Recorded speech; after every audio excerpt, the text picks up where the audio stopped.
خان صاحب آپ کو یاد ہے کہ 2003 میں آپ پہلے آدمی تھے جس نے سب سے پہلے مسنگ پرسنز کی بھی بات کی اور ڈاکٹر عافیہ صدیقی کے لیے بھی آپ نے آواز اٹھائی. ڈاکٹر عافیہ صدیقی جو ہے وہ اب ایک امریکہ کی جیل میں پڑی ہوئی ہے اور ابھی ان کا کیس سپریم کورٹ میں کل بھی اس کی ہیئرنگ ہوئی ہے. آپ اگر پاور میں آ گئے تو عافیہ صدیقی کو یاد رکھیں گے, اس کو لانے کے لیے کچھ کریں گے؟ عافیہ صدیقی کی جو ٹریجڈی ہے, میں اسے ٹریجڈی اس لیے کہتا ہوں کہ ایسا کوئی بھیانک ناک کیس آپ سنتے ہی نہیں ہیں. یعنی کوئی سویلائز دنیا کے اندر ایسا کیس سنا ہی نہیں جاتا ہے. ایک ماں 3 چھوٹے بچوں کے ساتھ غائب ہو جاتی ہے.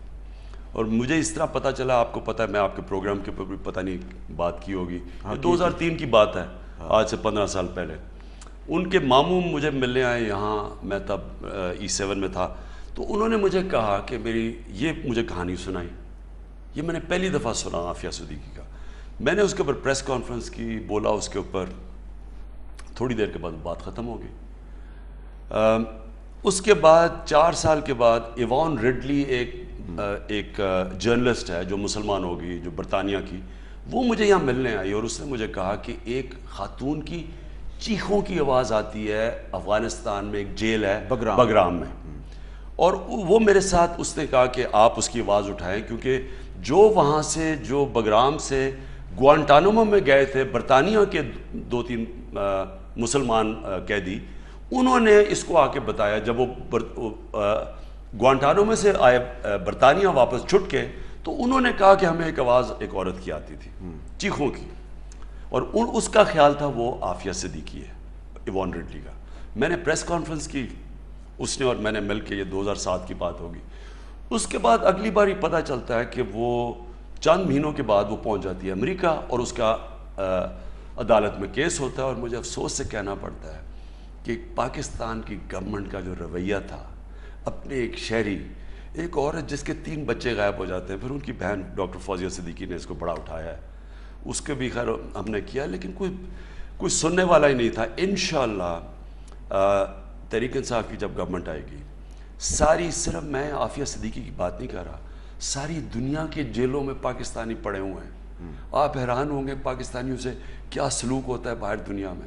بیچارے محنت کرنے جاتے ہیں, روزگار یہاں نہیں ملتا, وہ روزگار باہر ڈھونڈنے جاتے ہیں, کوئی ان کو گھپلے کرتے ہیں, ویزے غلط مل جاتے ہیں, جو بھی ہے, جو ان کو باہر سے ان کو باہر کے ملکوں میں ہوتا ہے, کوئی پوچھنے والا نہیں ہے. انشاءاللہ ہماری پالیسی یہ ہوگی کہ جو اوورسیز پاکستانیز ہیں, ان کے اوپر پاکستان آج چل رہا ہے, یہ 19-20 ارب ڈالر جو بھیجتے ہیں سال کا, وہ نہ بھیجیں تو ہمارا تو اور بھی برے حالات ہوں. تو ان کو ویسے بھی ہماری ذمہ داری ہے کہ ہمارے پاکستان کے شہری ہیں, باہر جیلوں میں پڑے ہوئے ہیں, کوئی پوچھتا نہیں ہے ان کو. انشاءاللہ پوری ذمہ داری لیں گے. لیکن عافیہ صدیقی کا مسئلہ امریکنز نے جوڑ دیا ہے ڈاکٹر شکیل آفریدی کے ساتھ, تو یہ مسئلہ حل کرنے کے لیے تو آپ کے پاکستان کے اور امریکہ کے جو تعلقات ہیں اس پہ ڈپینڈ کرتا ہے کہ وہ تعلقات کیسے ہوں. دیکھیں امریکہ کو امریکہ سے ڈیل کرنا ہوتا ہے. یعنی میں جانتا ہوں نا سائیکی ان کی کیا, کیونکہ میرا مغرب میں بڑا ٹائم گزرا ہے. وہ دیکھتے ہیں, وہ جب دیکھتے ہیں نا کہ اگلا گھٹنے ٹیکتا جا رہا ہے, تو وہ اور فائدے اٹھاتے ہیں اس سے. اگر پاکستان اپنے موقف کے اوپر, جو اپنا اصولی موقف ہے اس کے اوپر کھڑا ہو جائے, تو یہ ضروری نہیں ہے کہ ہر جگہ ان کا ریمنڈ ڈیوس گولی مارے 2 دن دہاڑے 2 نوجوانوں کو مار کے اور اس کو پاکستان کا قانون ہاتھ نہ لگائے. دوسرا امریکی آ کے بتیوں کے اوپر ایک آدمی کو شراب پی ہوئی ہو, ایک آدمی کو مار دے, دوسرا پتہ نہیں اتنا بری زخمی حالت میں, پاکستان کا قانون اس کو ہاتھ نہ لگائے. یہ ہماری کمزوری ہے. دنیا میں اگر آپ یہ چیز اٹھاتے ہیں, دنیا میں شور مچے کہ آپ اپنے ملک میں اجازت دیں گے کسی کو یہ حرکت کرنے کی. ہم خود ہی اپنے قانون توڑتے ہیں دوسروں کو خوش کرنے کے لیے. جب اگلے دیکھتے ہیں کہ جناب یہ تو بالکل نادان گر گیا سجدے میں جب وقت قیام آیا, وہ اور فائدہ اٹھاتے ہیں. کون سی دنیا کا ملک ہے جدھر آپ کا اپنا ایلائی آپ کو ہی بمباری کر رہا ہے ڈرون اٹیکس کے ذریعے, آپ کے شہری مار رہا ہے. کئی دنیا میں ایسے نہیں ہوتا.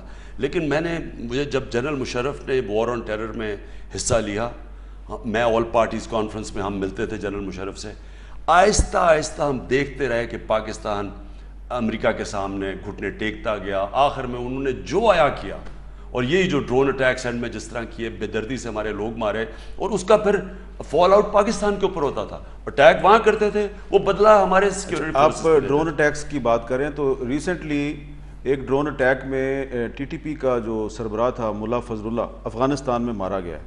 تو ڈرون اٹیک سے اس طرح کے لوگ بھی مارے جاتے ہیں. دیکھیں میں یہ نہیں کہہ رہا کہ ڈرون اٹیکس نہیں ہونے چاہیے, یعنی اگر آپ سمجھتے ہیں کہ آپ نہیں کر سکتے کسی ایریا کے اندر, لیکن پاکستان خود فیصلہ کرے نا, پاکستان کے اپنے ڈرونز ہوں.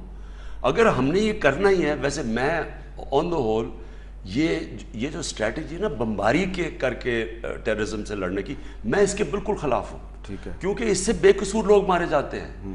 آپ چلیں, اگر آپ کے پاس ایسی ٹیکنالوجی ہے کہ آپ کو پتہ چلے کہ چوٹی کے اوپر کوئی آدمی بیٹھا ہے, آپ نہیں پہنچ سکتے, چلیں ڈرون استعمال کر لیں. لیکن جب گاؤں پہ بمباری ہوتی ہے, جدھر اور شہری رہتے ہیں, جب ان کا ایک آدمی کے ساتھ اس کے اور لوگ ہیں, یعنی آپ یہاں ڈرون اٹیکس میں مارے گئے ہیں بے قصور لوگ. ڈرون اٹیک میں اگر ایک آدمی کو مارنا ہے, اس کے ساتھ کو 5-10 لوگ اور مار دیے ساتھ. اس کے میں خلاف ہوں, کیونکہ یہ کاؤنٹر پروڈکٹیو ہے. اس کا نقصان ہوتا ہے پاکستان کو. لوگ بدلہ لینے کے لیے اٹیک کرتے تھے پاکستانی سیکورٹی فورسز کو, تو میں اس کے خلاف ہوں.